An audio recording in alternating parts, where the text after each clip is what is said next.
All right, we are live. Thank you. All right. So, Thank you. good evening. As a preliminary matter, this is a meeting of the Planning Board for the Town of Lunenburg. My name is Adam Burney. I'm the Land Use Director. I'm going to do a quick roll call of the members in attendance to make sure they can hear. Matthew Allison, I'm here. Paula Bertram, Here. Tanner Cole, Here. and Matthew Brenner. Here.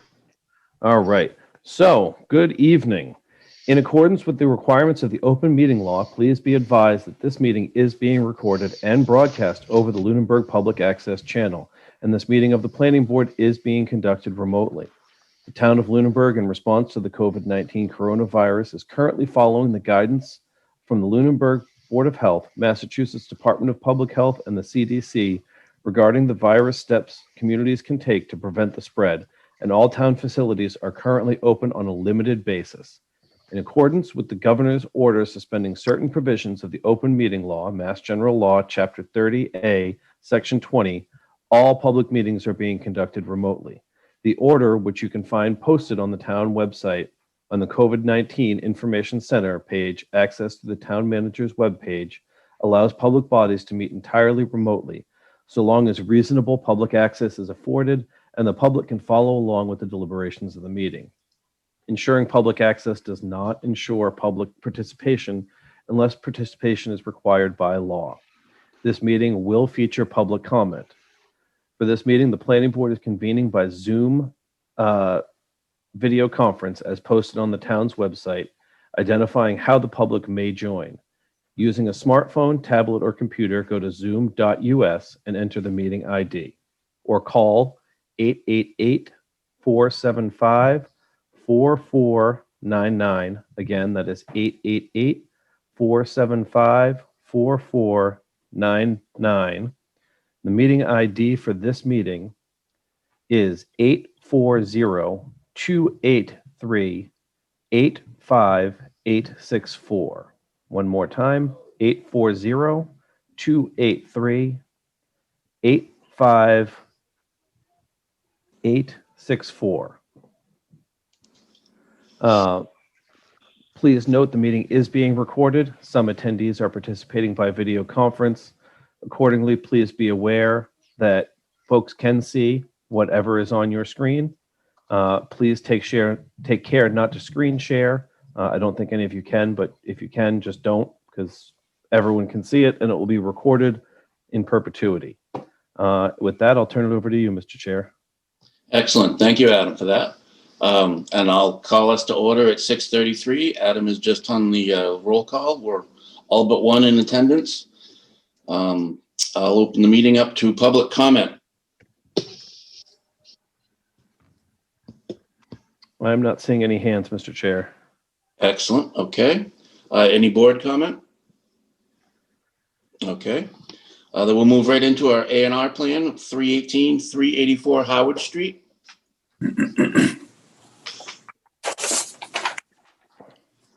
Do we have Mr. O'Brien or Ms. Haley?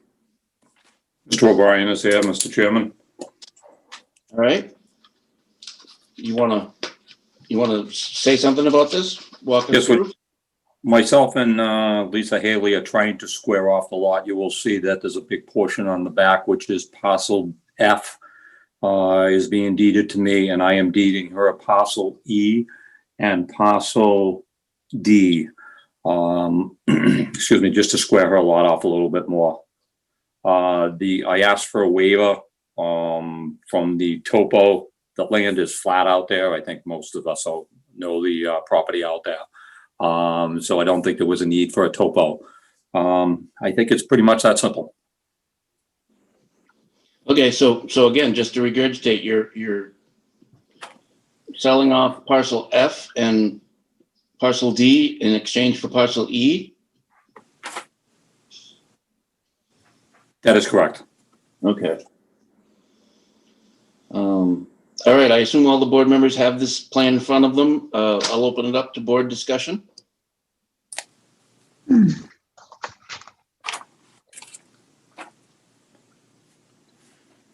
The only thing I would note, Mr. Chairman, is that I believe a waiver would need to be granted because we don't have a topo of the area.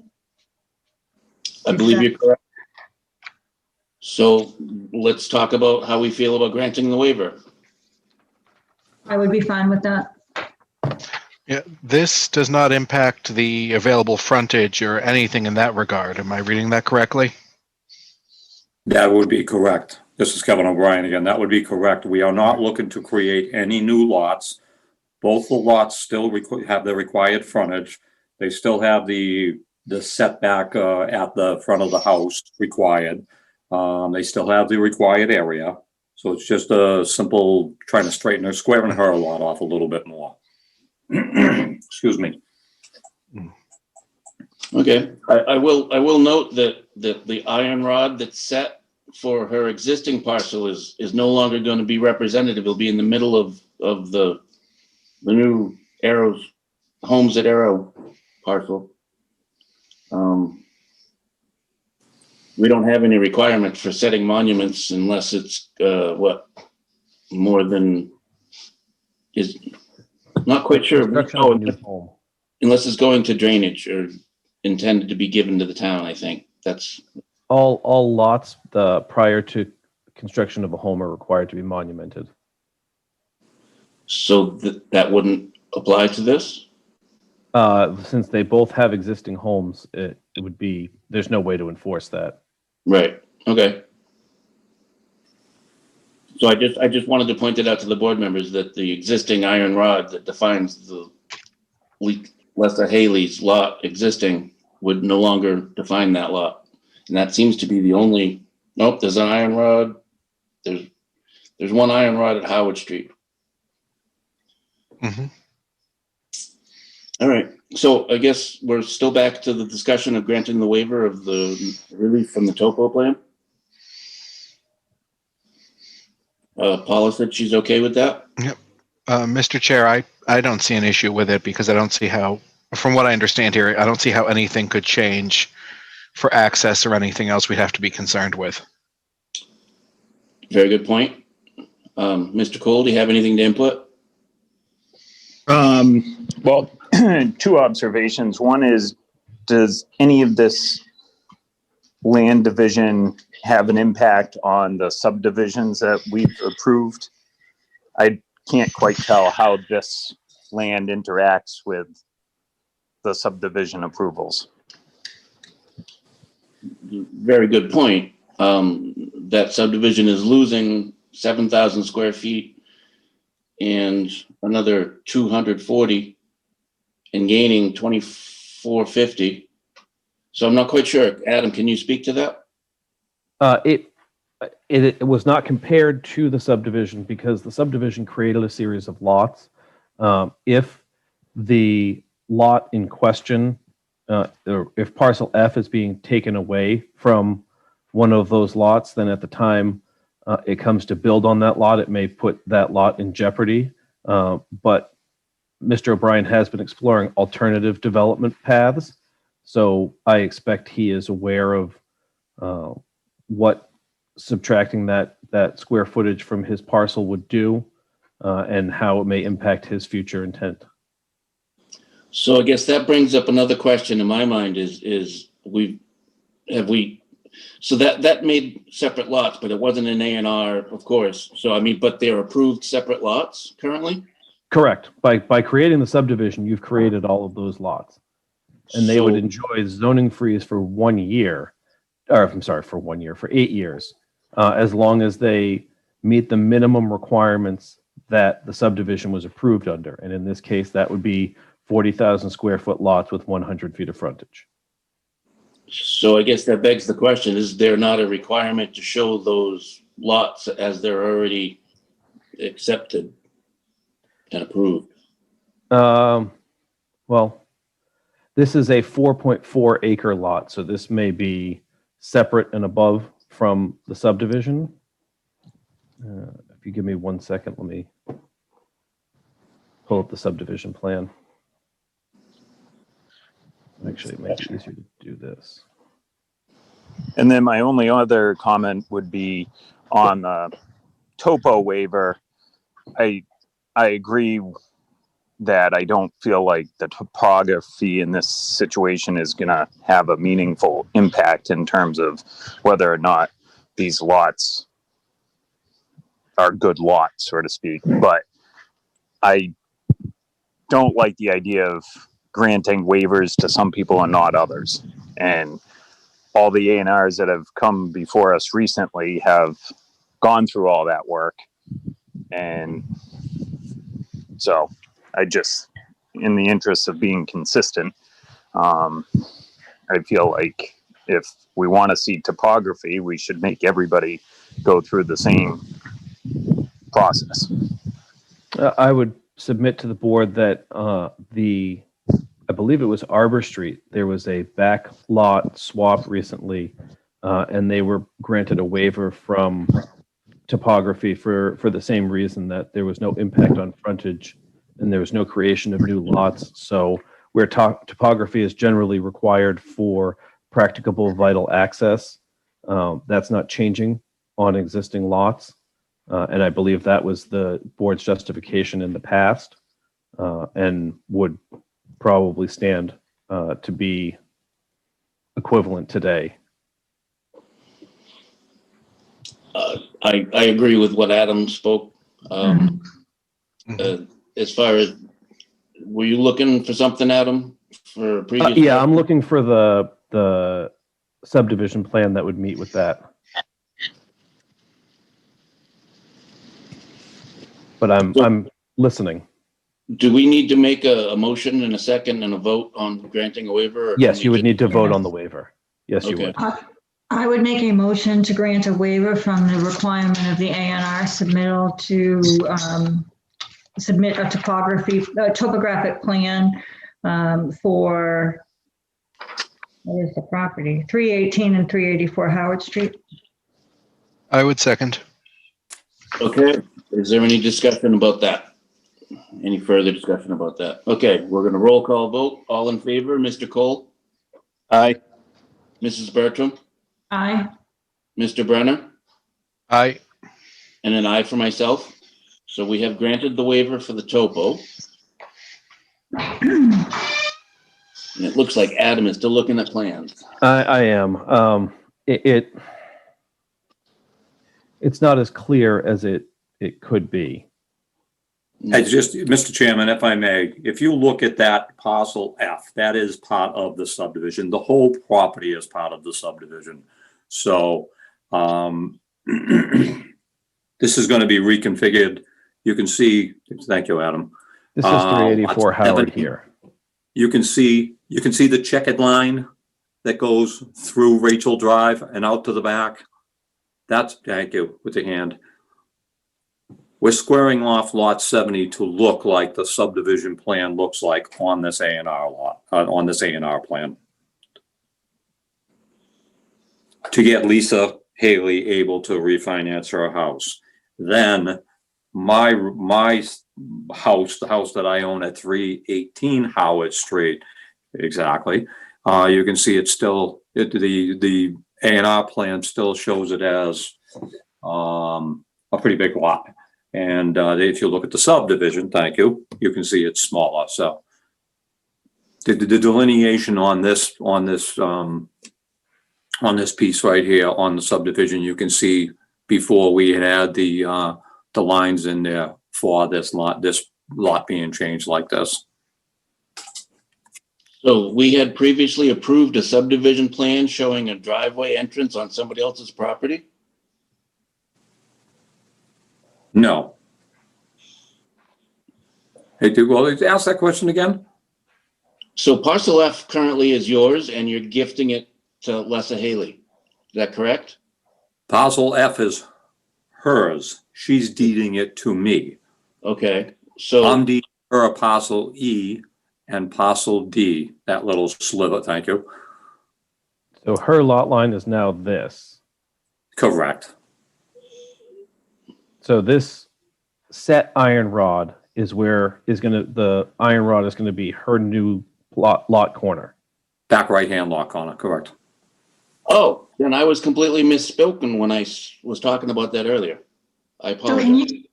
Can you go back to the A&R plan? Oh, that was the A&R plan. I mean, I'm sorry, the subdivision plan. So this is what her lot will look like at the end of this A&R.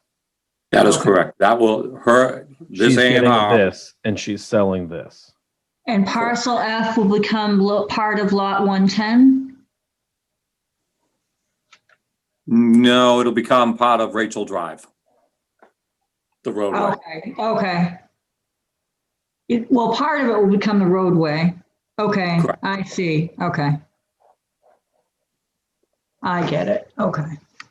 Mr. Well- Chair, if I may, Yes, maybe I'm missing something here, but I feel like the subdivision that included Rachel Drive on that plan that we approved,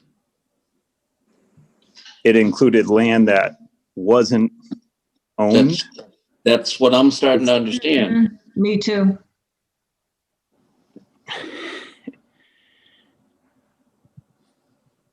How did this happen, Adam? This was all part of the settlement.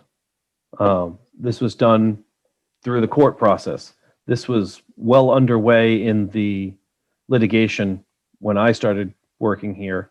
And at the end of litigation was handed to us as this is the plan. There was a number of purchase and sales included. And if we look at the plan of, if her lot is currently this, then there was already a division that was done and a series of land that was purchased. So is there a previous A&R that references that, or that was just simply cut out for the benefit of the subdivision? I'm not understanding. How is this possible that unless Lessa Haley was included on the ownership of the property and that acreage was included in the acreage of the development, how is that even possible? She would have had to have been included in that. Can you confirm? Well, I can look, I can't confirm definitively. This is all 2009. forgive me for saying so, but it feels like the cart whizzed by and now we're seeing the horse.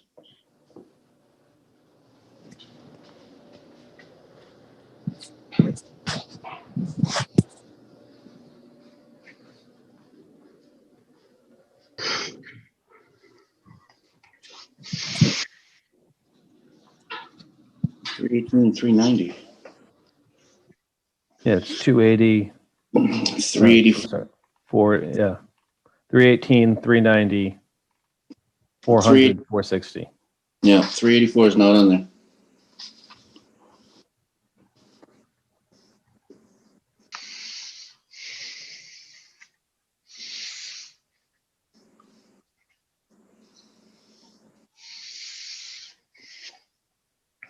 So currently, we have an approved subdivision plan in which the roadway is not owned by the applicant. Am I understanding that correctly? That's what it appears.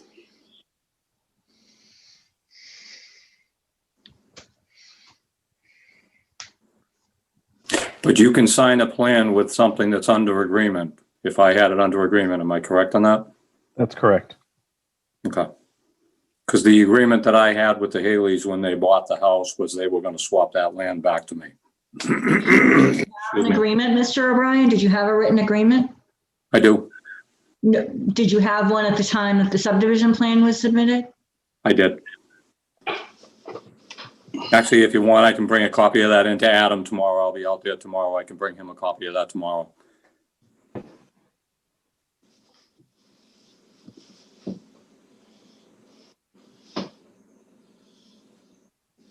That would be the vehicle for that to have happened. I know that Mr. O'Brien, for much of the approval process, did not own 400 Howard Street, and it was under purchase and sale agreement.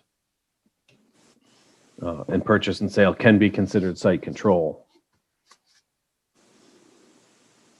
Mr. Chairman, if the board prefer, if you would like to approve a contingent upon me giving that agreement to Adam tomorrow with the proper date before this was signed, because I've sold them that house back in, it was 5 years ago. So it's not like I'm certainly not going to be able to create it tonight and bring it into Adam tomorrow morning. So You owned that property? I owned the house at 384 Howard Street at one time, yes. Was it part of a larger parcel? Yes. Adam, that's been caught up so many times, I can't tell you what it was before, but yes, it was a little bit larger than it is now.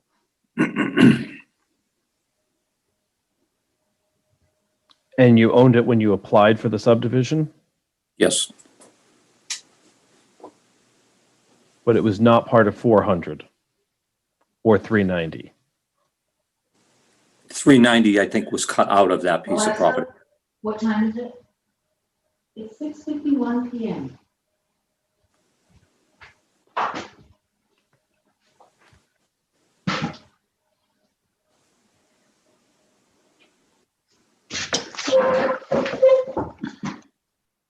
Well, Mr. O'Brien, is it gonna set you back to come back to us on December 14th meeting? It's not going to hurt me to come back on December 14th. No, it won't. And we can have- I'm okay coming back on December 14th, so we can clarify that, yes. We can do Okay, that. there you go. And that'll give you time, Adam, to research and find out and Yep. provide all the documents and information that we need Cool. to clear this up in our minds, I guess. Yeah, 'Cause- and I'll have something for you to sign tomorrow, Kevin. Okay, Just agreeing to an extension of the an extension. Yep, not a problem. Great, thank you. Thank you. Thank you. Thank you. I hope everyone enjoys the holiday. Adam, I'll see you tomorrow. Yes, you will. We need to make a motion to continue, or do we just, No, because it's not a hearing. It's just okay, So okay, he'll sign that he accepts the continuance, and we'll go from there. okay. December 10th, right? 14. December 14th. 14th, I'm sorry. Thank you. Thank you. Thank you. All right, so now we're going to reopen, or we're gonna join the public hearing again for 361 Massachusetts Ave Bright Farms, continued from 10/26. Hi, everybody. I brought smart people to talk. I'm just going to help moderate the Bright Farm side. I think we've satisfied the remaining comments. There might be a few niggles, but I think we're pretty much there on stormwater and some of the other outstanding issues. I don't know if Graves Engineering's here. Are they joining us? No, Jeff has had a conflict and was unable to make it. Did he have any follow-ups? I think when I last spoke to him, he felt like we were kind of all done but the shouting, but I don't know. I spoke to him, and his takeaway was there was some typographic stuff that needed to be corrected, which is relatively minor. And the big issue was the armoring of the slope on the spillway. The choice of treatment was not something he felt was permanent as it had been originally proposed. So, Mr. Chairman, if I may. Yes, please. So there's concerns regarding the jute matting on the emergency spillway. Correct. And additionally, he's recommending that a depression be installed. There's also a concern regarding, I apologize. There's also a concern regarding the subcatchment 28. There's a difference between the watershed map and the concentration path on the plans. And so therefore, he's not able to completely do the hydrology computations. So there are a couple additional issues.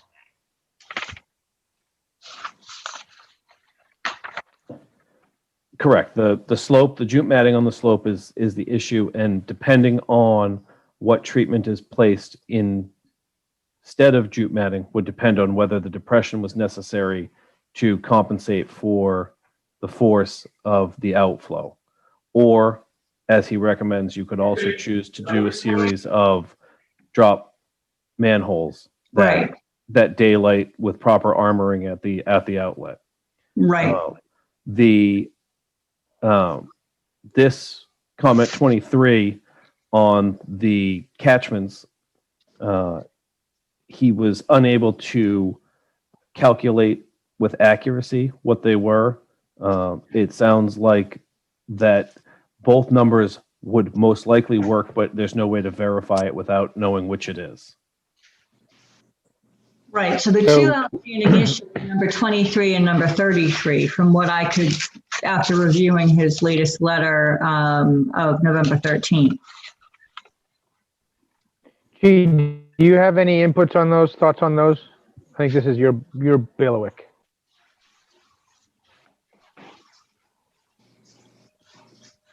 Just unmute myself first. Good evening. This is Chi-Man from Hardy Busman Design Group.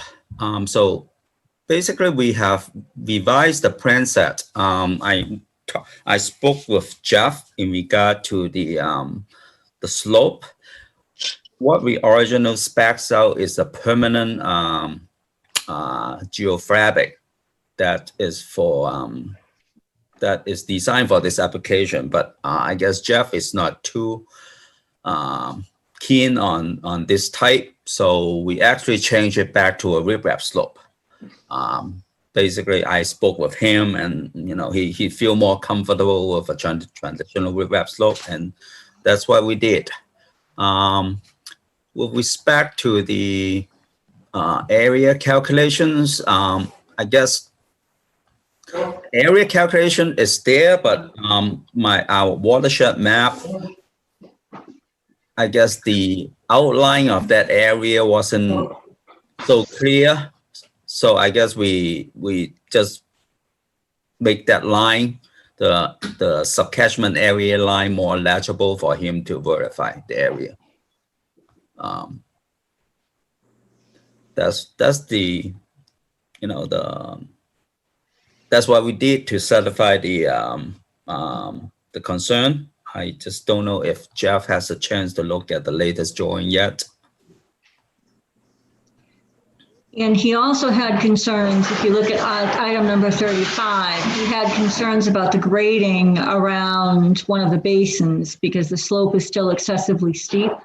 Yep, and we grade that area to a 5-to-1 slope. That's so a maintenance vehicle can get to the bottom of the pond. It's mainly for access of maintenance vehicle to get into for doing maintenance.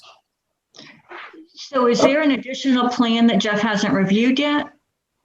There is additional plans. I just don't think he has a chance to look at them. I have a question to back up to your previous comment. Is the access graded at 5-to-1 for vehicular access longitudinally? Yes. So basically for maintenance, vehicle can get into the basin to do maintenance work. 5-to-1 is what, 20%? Yes. So we typically have a max slope of paved surfaces of 12%. Yes, for regular vehicle maintenance, but these are the type of maintenance vehicle. I mean, like a Bobcat or whatnot, they can actually get into the pond. They can drive on much bigger slope. Okay. Okay. I don't disagree. I've got vehicles myself that go better than 20% grade, but yes. I'm sorry, Paul, if I interrupted. Oh, we don't really want a normal vehicle to drive down to the basin. Understood. So I'd like to go back to item number 23. I'm not sure that I understand the response because Jeff attempted to estimate the areas, but his calculations were not consistent with the HydroCAD data. So are you saying that you have since revised that and provided an additional plan that corrects that issue or addresses Yeah, that? basically what happened is the dividing line of the subcatchment area wasn't legible enough for him to delineate the area. So we gone back and we calculate, confirm the area, and basically make the line more legible so he can identify it on the plans and do a takeoff. So I guess this is a question for Adam. Has Jeff confirmed that their travel paths and their subcatchment areas are adequate now? He has not. I have not received any follow-up letter from Jeff after this letter dated, November 13th. yeah, November 13th. Do you know when the plans were submitted to Mr. Walsh? He hasn't received them yet. I'm sorry? He has not received them yet. He'll be getting them tomorrow. Well, we're mailing them out tomorrow. Okay. So he probably won't have them before the holiday. He probably won't get a chance to look at them after the holiday. I can forward electronic links to Adam and Jeff tomorrow, so he has them, but he won't have the physical plans. To be clear, I just want to confirm, Nick, we sent round a new draft. I think it was 10 days or so ago, but this is another round, right? This is a response to the last round. Correct. Correct. Yeah. So this is the second round since we've last spoken to you, Ms. Bertram. Okay. My concern is, I want to preface this by saying I want to sign this permit. I want this project to move forward. I think it's good for Lunenburg. I want to approve it. But based on this review letter, there are still some outstanding issues which could potentially change the design. So for example, the covering on the emergency spillway, the hydrology computations. My concern is that we still don't have the final plan. So we would be issuing a decision without having our reviewing engineer review the plans and without having the final plan dates and revisions. And I'm quite frankly not comfortable doing that. Well, I guess I would just ask, what are the provisions for, we're not asking to get out from under any guidelines or regs or your reviewers' comments. So what are the provisions, if any, for some kind of contingent approval? And, you know, it will take us as long as it takes us. We can't do anything until those last comments are satisfied. Can we get a contingent approval? And I guess that would be a question for the director. My understanding is we cannot, but I'd like to hear from the planning board director. Well, you can condition that they satisfy these comments. So it sounds as though they've already changed the slope to riprap on their design. So you could condition that slope at the spillway be riprap and be of suitable design to satisfy the town's peer review engineer. You could also condition that the subcatchment measurements be in compliance with the DEP stormwater handbook as certified by Mr. Walsh, because you're not giving him the power to grant them any permit. You're giving him, you're conditioning that it meets a standard, and you're looking for him to certify that standard is met, the same as if he were at a meeting telling you that. So you're not conditioning your approval on someone else's approval. You're conditioning it on meeting a specific standard as verified by this professional. I understand what you're saying. However, if you go back to some of these comments, yes, we can meet the standard for the erosion issue of the emergency spillway.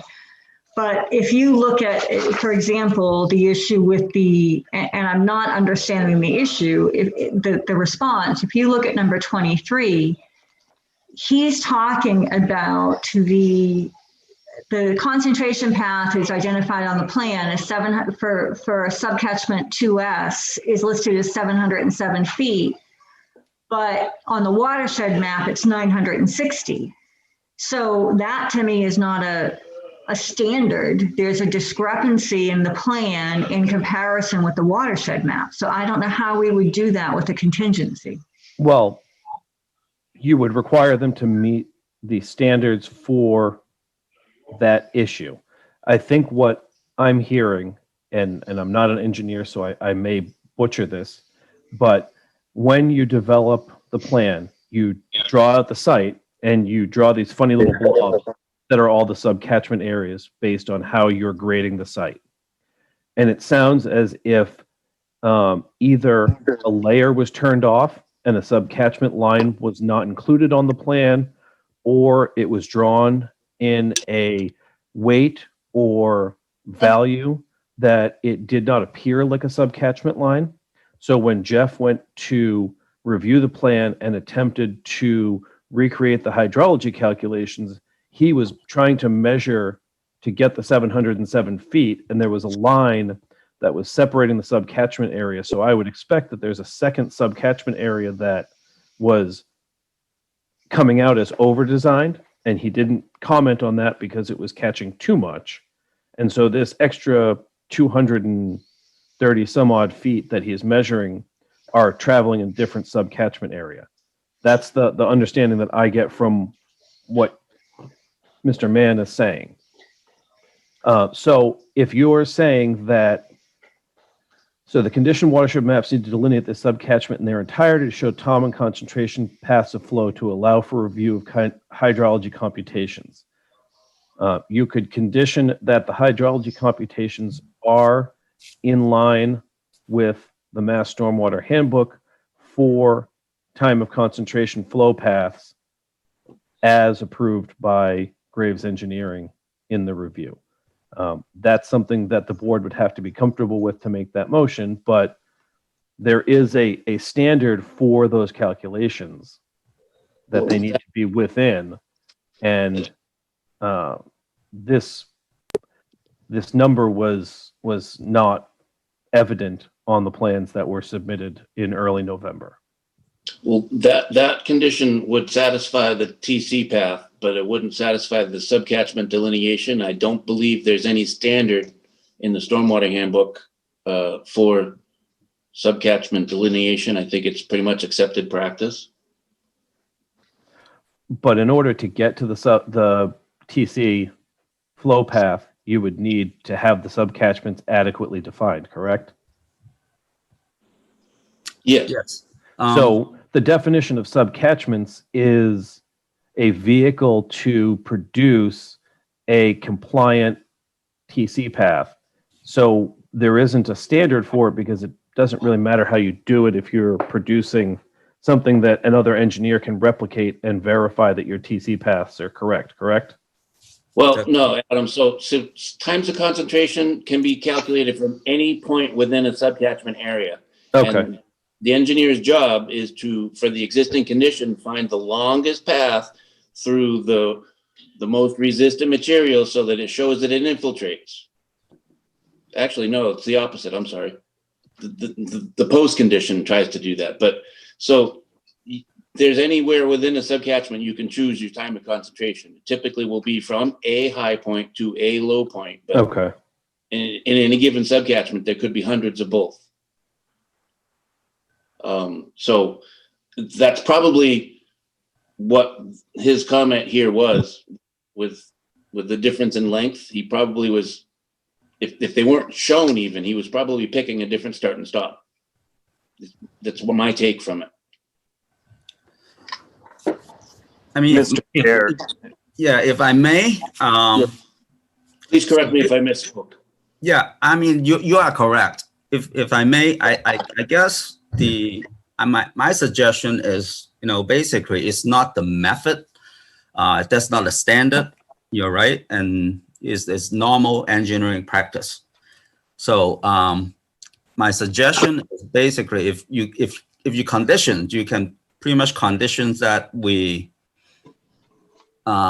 produce the revised plan that satisfy the peer review comments by Jeff stated, whatever the last comment is. So it's not one item, it's basically every item is that he have raised question of, we have to make sure he's happy with.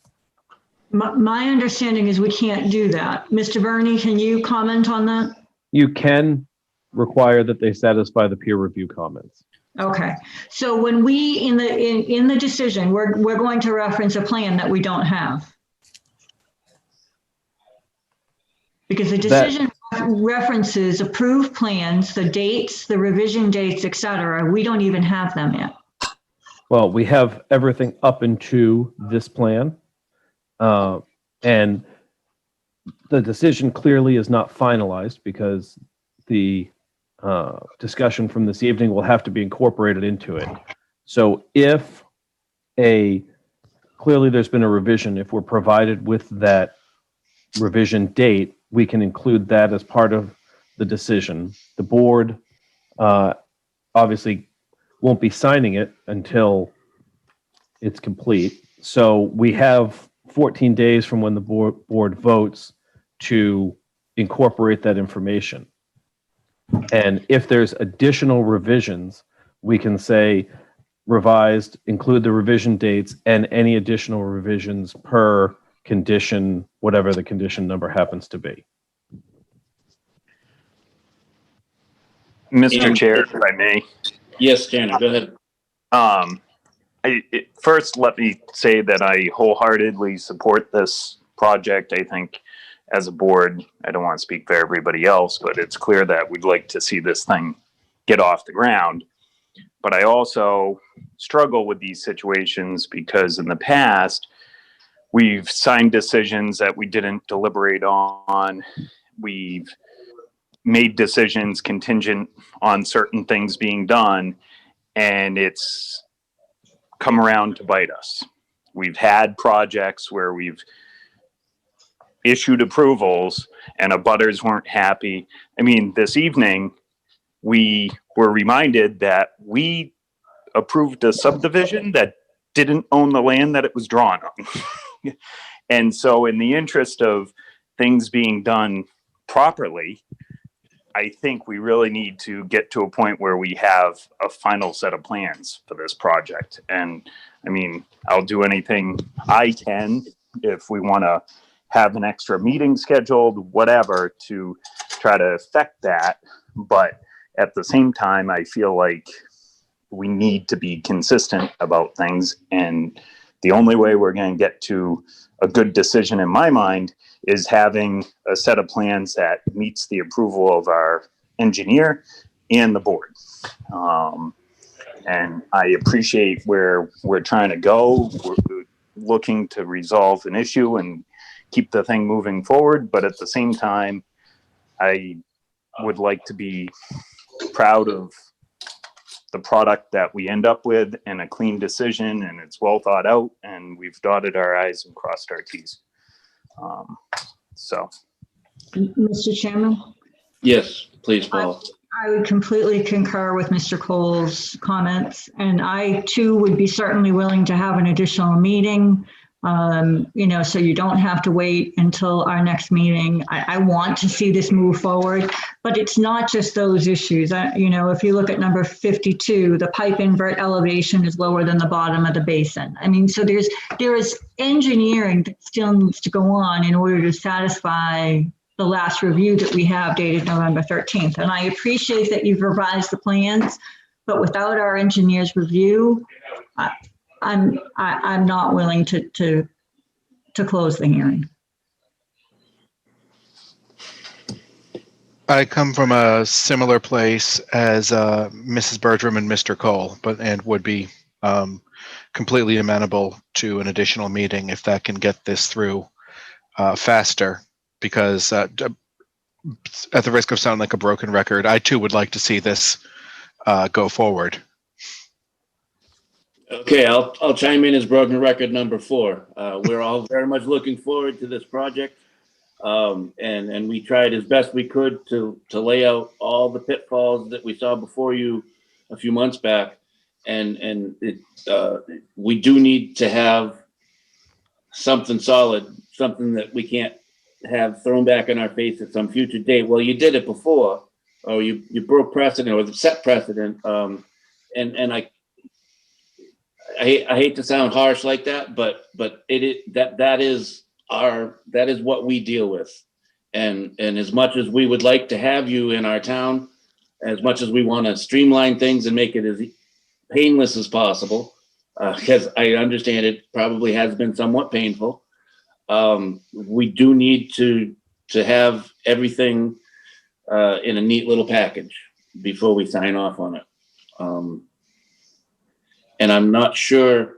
It sounded like we could make an emotion to approve for future revised plans and per the satisfactory review of our design engineer with those two conditions. Is that correct, Adam?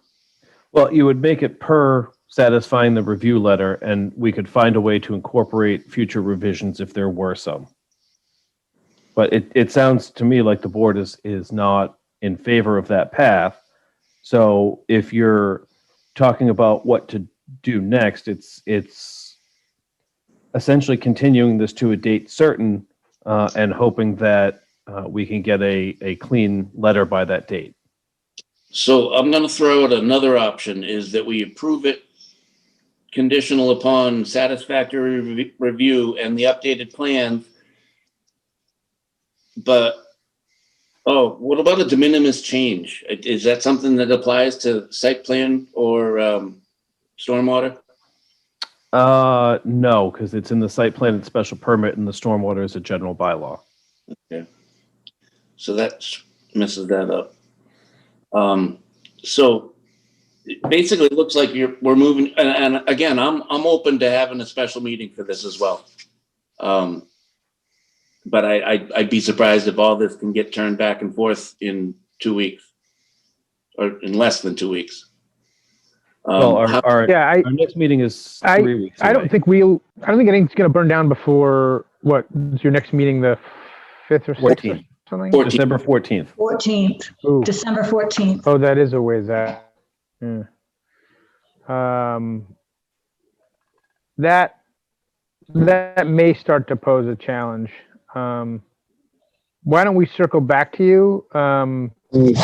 What would be nice is if we got a letter from the engineer saying, hey, you satisfied the last few things, boom, done. And then if your meeting could be simply,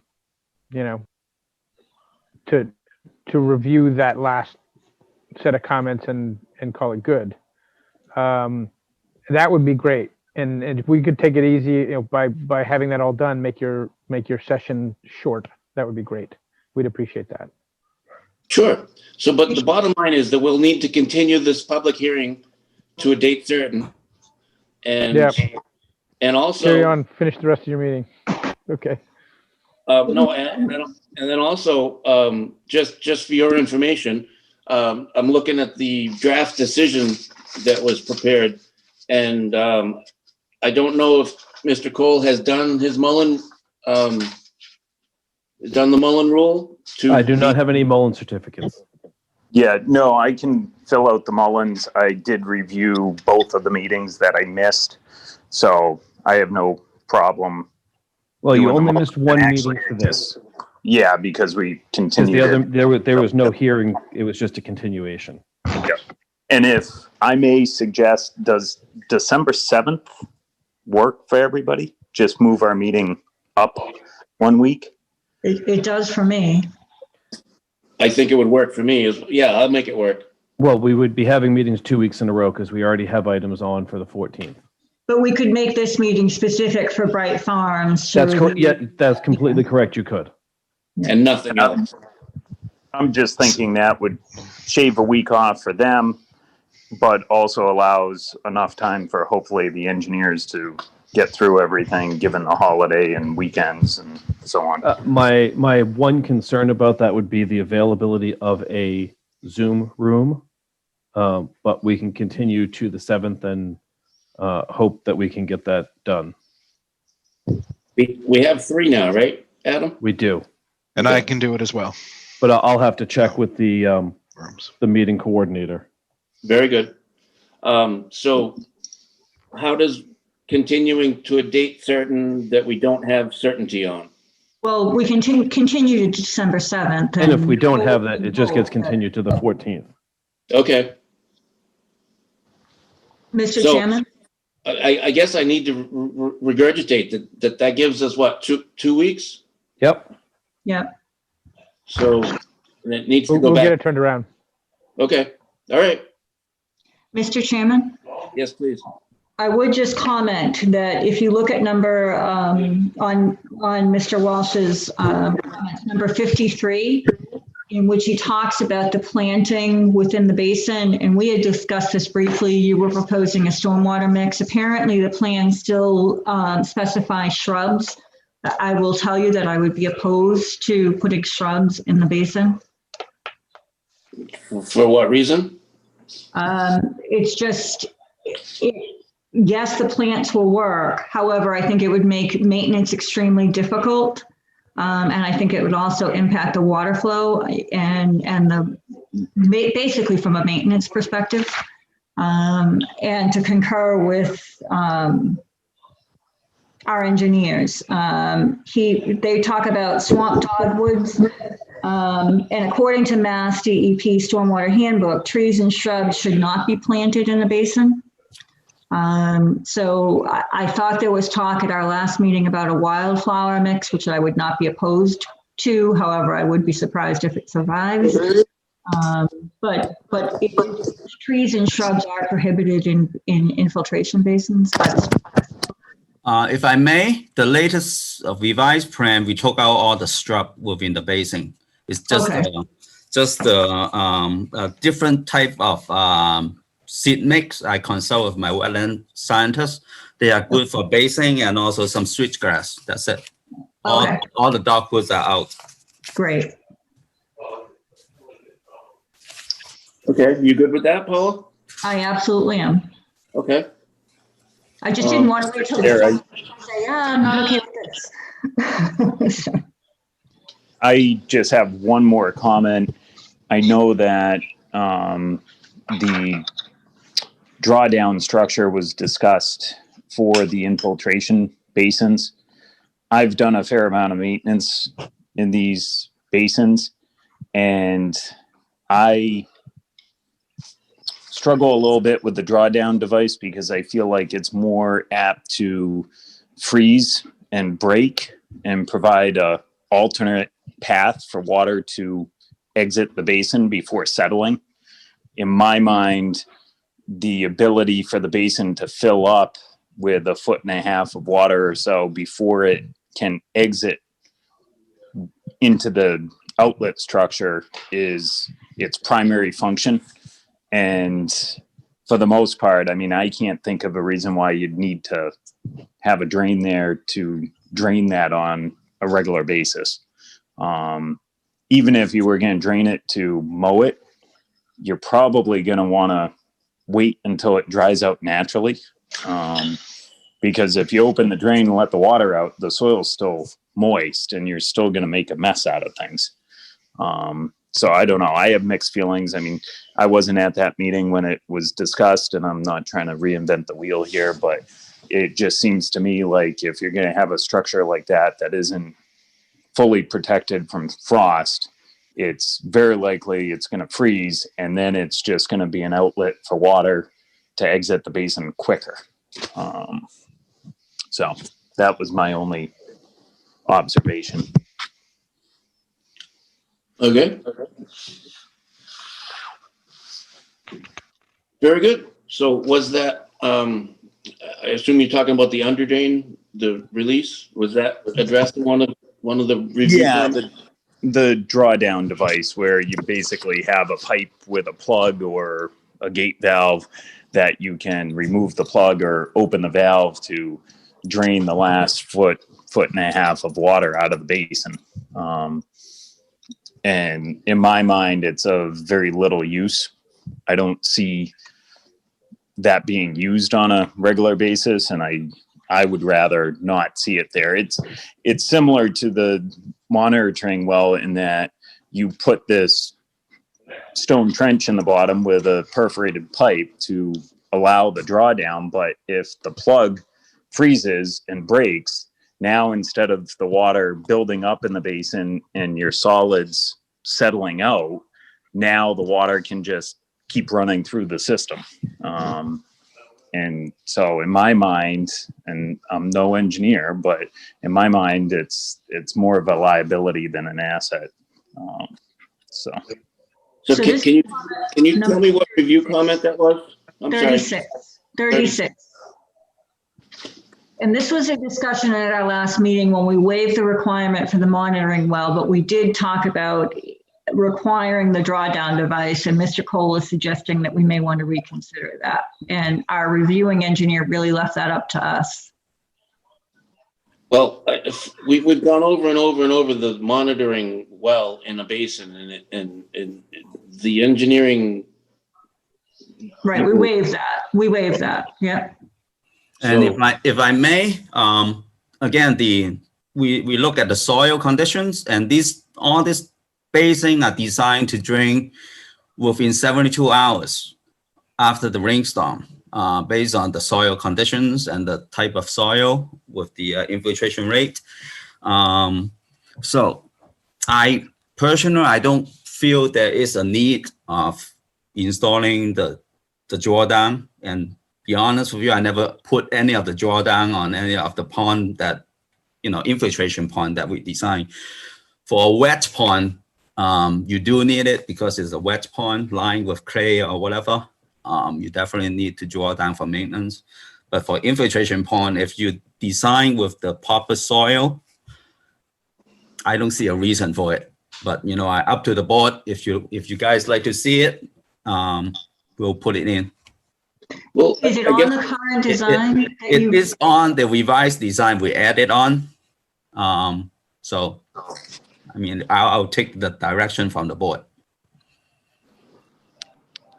So your drainage calculations, did they say that it had dewatered itself in 72 hours from? Yes, that's one of the basic requirement under the DEP handbook. Okay, from all the required storms? Yeah. Yes. So if that's the case, then for 3 days, I don't see a necessity for a drawdown either. And I would concur based on the comments that I've heard tonight. Anybody else? That's 2 out of 4. Okay. You all are more knowledgeable on this aspect than I certainly am. So if those of you who have worked with this much longer feel that way about it, then I would agree. Okay, Mr. Cole, with some practical experience. well, my opinion, I wouldn't build it that way. So Okay. yeah, I mean, given the fact that the basin's designed to draw down in 72 hours, I mean, what are the odds that you're ever going to use that device? I mean, if you have a significant event, you're going to have water moving through the basin. You wouldn't do any maintenance then anyhow. And otherwise, this thing's probably more likely to freeze and be broken most of its life. So I would just grant them a waiver from that and the well and keep it simple. All right, I'm not sure we actually granted a waiver for the well. Correct me if I'm wrong, Adam, but I mean, I thought you did vote on it. okay, so I guess we'll do that for the drawdown as well. That would make sense. Okay. I would I'll make a motion. Yeah, go ahead, Paula. Go ahead, Tana, you got it. I'd make a motion that we grant a waiver from the drawdown device in the infiltration basins. Second, Okay, any further discussion? I guess I have a question for Adam. Are we allowed to waive a requirement that's listed in the stormwater handbooks? Yes. Okay, good. So I guess this will be a roll call vote. All in favor, Mr. Cole, Aye. Mrs. Bertram, aye. Mr. Brenner, Aye. and an aye for myself. So we have eliminated comment 36 from Jeff's purview of concerns, I think. And I guess do you follow up with Jeff about what we've decided and different things, Adam? I mean, Yes, I will let him know. Okay, excellent. So I guess then we're back to continuing it till the 7th? That's where we're at. And what will we do, 6:35? That would be probably the most likely.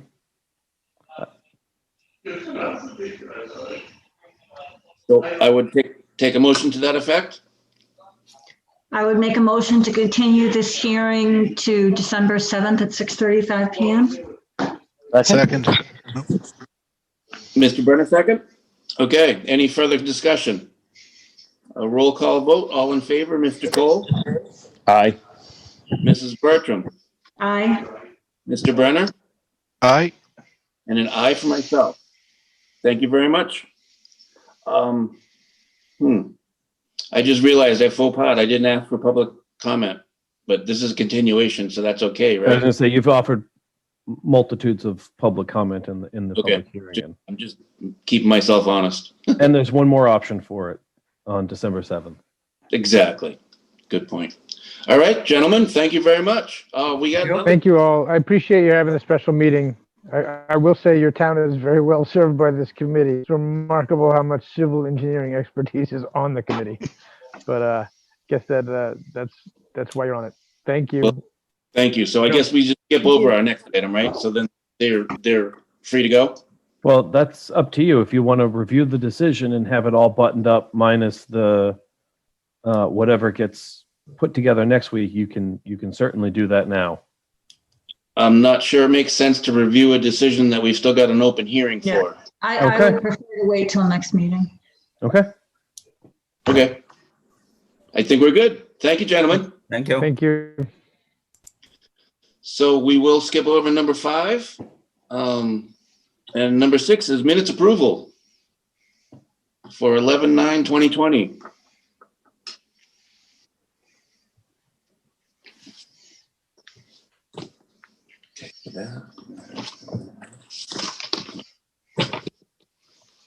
Has everybody had the opportunity to review the minutes? I have, and Yeah. I would make a motion to approve the minutes of November 9th, 2020. Is there a second? I would second. Excellent. Any further discussion about approving the minutes? Roll call vote. All in favor, Mr. Cole, Aye. Mrs. Bertram, Aye. Mr. Brenner, Aye. and an aye for myself. They are approved. All right, committee reports. Stormwater Task Force is still not met. There's no report. Agricultural Commission, our last meeting on Thursday last week was not held due to quorum. And the TCP Building Design Committee will be meeting tomorrow. Oh, no, I'm sorry, 1 week from tonight, on the 30th. They had their presentation. I was at one meeting before that, just before our last planning board meeting, in fact. So their presentation at town meeting gave more information than I have. So that will be it for the TCP Building Design Committee. Open Space Ad Hoc Committee, Is meeting tomorrow. okay. Capital Planning is, Meeting tomorrow. okay. Did I have a question? No, I didn't. Montezuma Regional Planning Commission, Has not met since we last met since our last meeting. okay. And the Joint Transportation Committee, The Joint Transportation Committee did meet. I was unaware until the last minute that I had a conflict, but I have reviewed all the documentation from the meeting, and the only thing that seems at all likely to apply to us, and even then not very strongly, is they did review the public transportation safety plan for MART, and not much of excitement there. It's fairly standard from what I can tell. excellent. So just to, from my recollection, MART used to stop at Hannaford and Walmart. I think they currently come to the senior center now. Does that anybody know? I think they do. The map for their current service has them listed as Hannaford and Walmart, but I don't. Okay. I Maybe couldn't say just- either way. No worries. I think the senior van is sponsored by Mart, and so you may see that down there, but I don't think the fixed route transportation goes down there. Okay, so they can get to the Mart terminal. That's good. Excellent. So I guess that wraps up committee reports, and we're on to director's items. Just the one this time around. Town meeting was a week ago tomorrow. We were in our usual spot at the end. The stormwater bylaw did pass, even though someone questioned the quorum after our 20-minute presentation and discussion. And luckily, there was still 50 people there on the nose. So it passed with a overwhelming majority, I'll say. And I would expect that it'll be sometime in the spring when it is legal and enforceable. So it'll go from the town clerk certifying the vote to the AG. They have 90 days to review and comment. And then if they have no significant changes, it's posted for 90 days, and then it's a legal bylaw. Okay, so given that the stormwater bylaws, the stormwater handbook, or the Massachusetts is going to issue new stuff, what's the likelihood that we're going to have to revise this again in the next town meeting? We shouldn't need to, because the way that the bylaw is written incorporates a reference to meeting the standards within the bylaw and the stormwater management handbook. Okay. So whatever that handbook and policy are is what the requirement should be to meet. We didn't incorporate specific references to sections, just to meeting the standards within that. And, you know, as I said the last time around, my long and winding path of discussion with DEP officials and other stormwater officials was that it will be spring when they release that for comment. And as we all know, that can mean it's another 2, 4, 12 months before they've finalized a product that they're enforcing. So at least until they've done that, we have enforcement locally, which is good. Correct. And we'll have enforcement locally after they do that too. And we'll just have to flip which version of the handbook we're using as a buttress to our local requirements. Very good. Anything on master planning? I am waiting to hear back from the Donahue Institute. They've taken some information from me, and they're in the process of putting together the projections. Okay, I only asked because it's listed there. It's just placeholder? It is. I thought we had taken it out. Okay, very good. Which brings us neatly to meeting schedule. We added the 7th of December. So 6:30 p.m. remote participation until further notice. And I'll keep asking, is there any horizon whatsoever visible?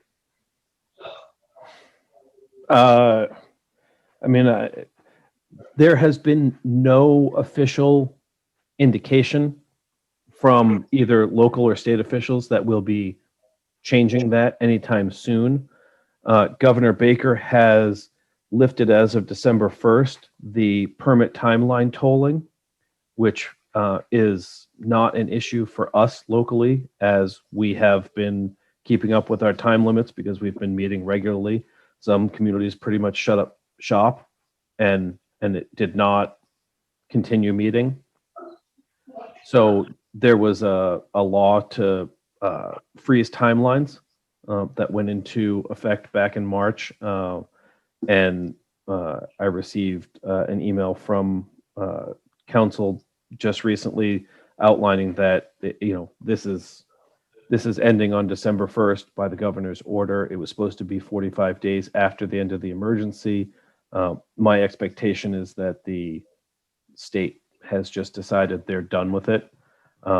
I think from a general and practical sense, the fact that there are two vaccines that have been touted as 90% or more effective and are said to be wrapping up clinical trials would probably see us becoming closer to meeting in person.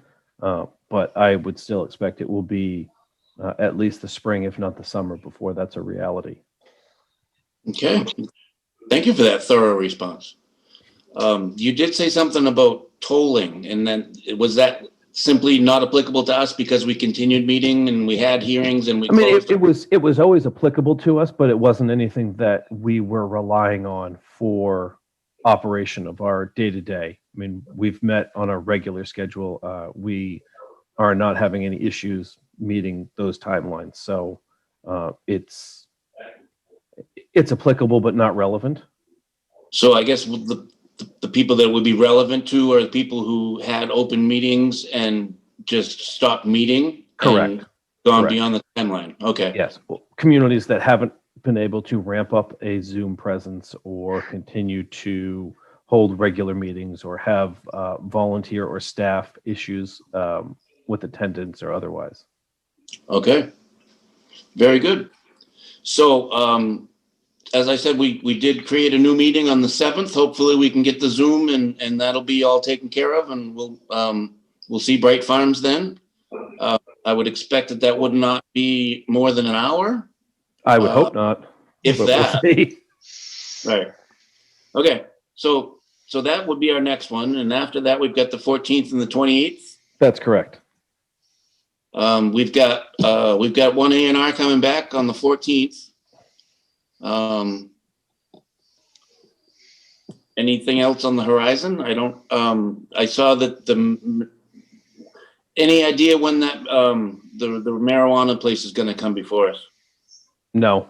I think they have a misinterpretation of how the process works, although we've had a number of conversations.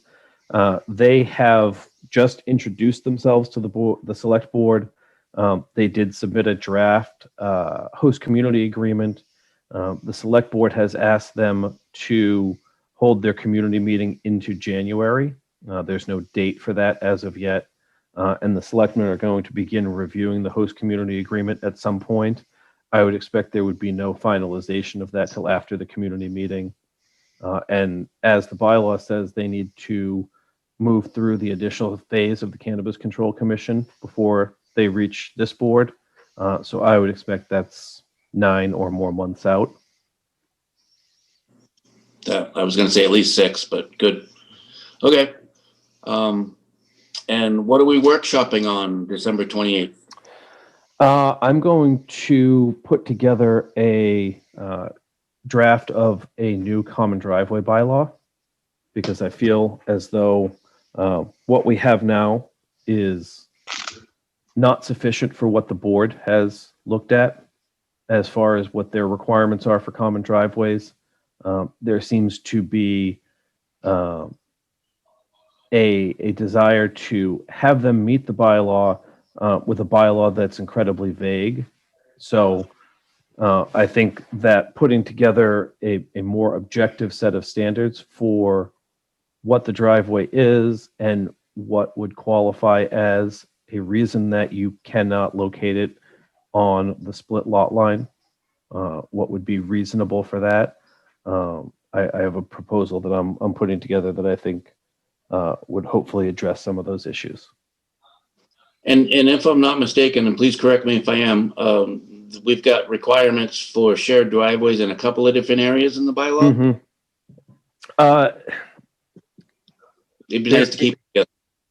There is a section in the subdivision control law and in the subdivision rules and regs, and I would always interpret that to apply strictly to any subdivision, because applying those to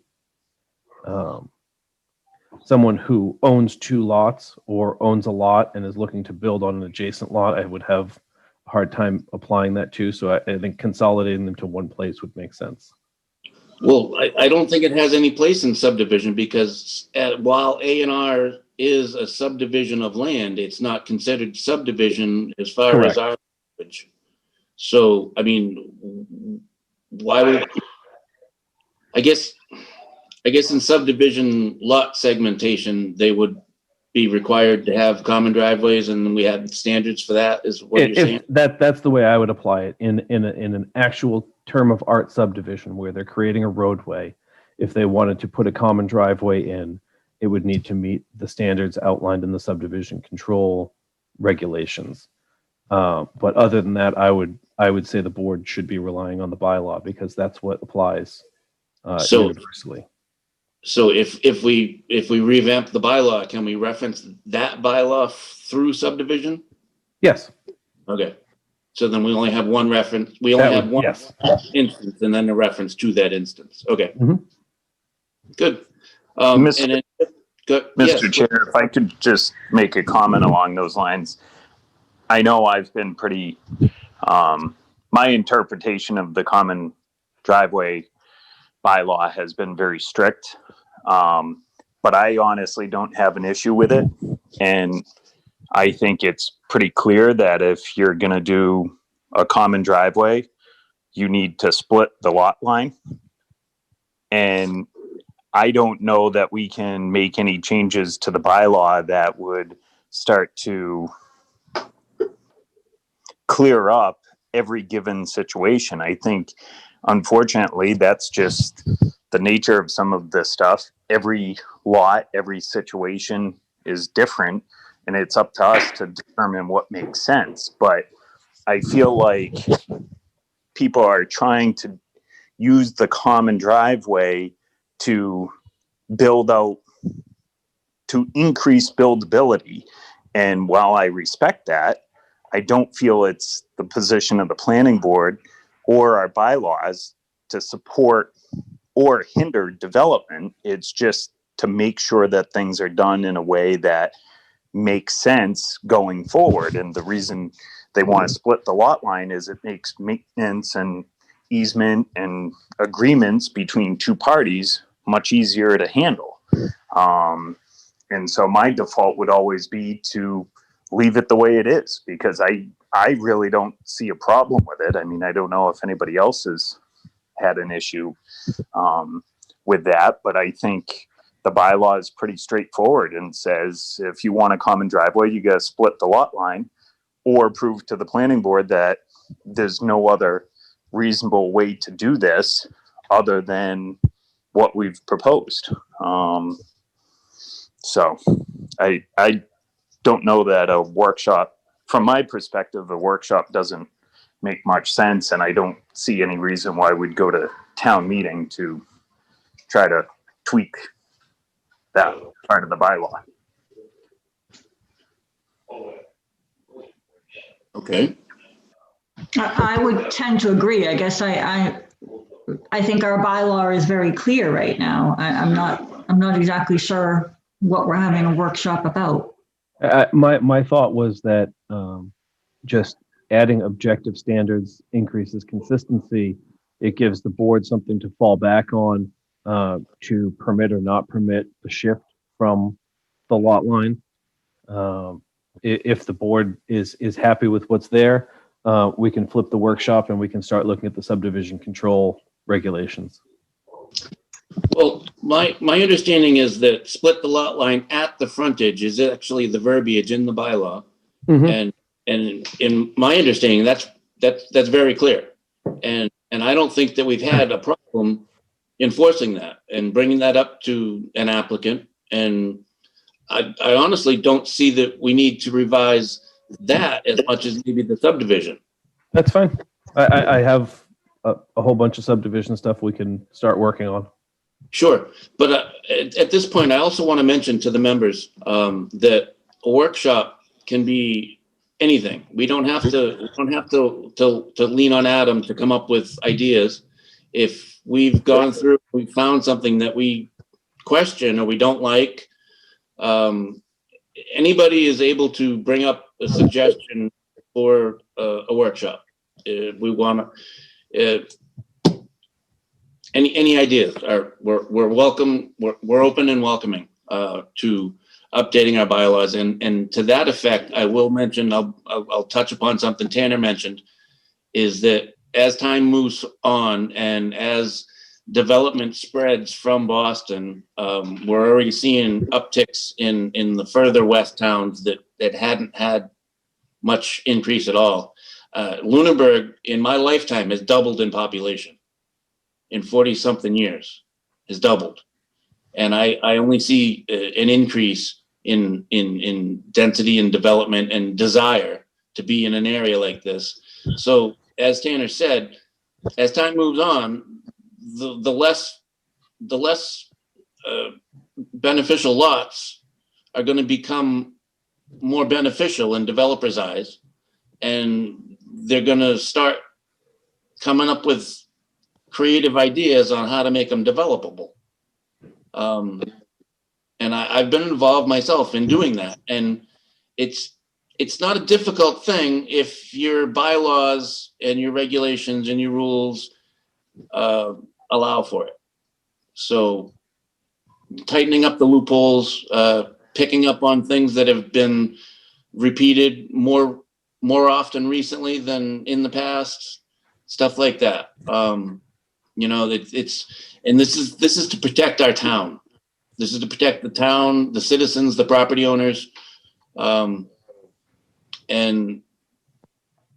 if you've got an idea to help make it better, please bring it up. I guess that's my only point. So workshop on the 28th is now going to be subdivision. Yep. Specifically, what about them? I think we'd probably start looking into the next chapter of the regs. I mean, we just did the A&Rs. We can look at definitions. We can look at preliminary and definitive plans as far as how and what gets filed. If you want, we can just jump right into design standards and look at those. Okay, so our subdivision is actually probably thicker than our bylaw now at this point, is it? They're probably equivalent. Okay, so it's 100+ pages probably of wonderful reading. So if you're reading through them at your leisure and your pleasure for pleasure reading, please bring up anything that jumps out at you. Since we don't really have a specific dialed in. I mean, I have some outlines of draft stuff that we can start to get into. Okay, that's great. But If you'd rather go through the existing bylaw and pick at it, we can do that too. Subdivision rules and regulations, I thought we were talking. Subdivision regs, I'm sorry. Okay. I called it a bylaw. That's fine. That's fine. No, I mean, I'm more than happy to follow your direction, Adam, but I also want to remind the elected members of the planning board that this is what we're elected for. Okay. And if you've forgotten why we were elected or what we're charged with, then I'll repeat section, chapter 40A, section 81. Chapter 40. Chapter 41, section 81. 41 and 81, which is a whole bunch more pleasure reading. But, all right. So I guess, is there any public with us? I don't see any hands raised. Okay. So the public comment, that's what the question was for. We're open right now for anybody that has anything they would like to discuss, to mention, to say. Okay, and the raise your hand feature, I don't know. I don't think you talked about that, did you? You know, I didn't. That's it's in fine. the chat. So participants, there's a little raise your hand, looks like a hand, looks like a Smurf's hand. Okay. Any board comments or concerns? Anybody? All right. Then I guess I would take a motion at what time? 7:54. I would make a motion to adjourn. Second. Mr. Brenner seconds. Any discussion about adjourning? The roll call vote. Mr. Cole. Aye. Mrs. Bertram, Aye. Mr. Brenner, Aye. myself. Thank you all very much. Thank you all. Have a nice holiday. Thank and, you. You Don't too. eat too much. Double, You double. too. Take care. Good night, all. Take Thank care, you. everybody. Good. Thank you.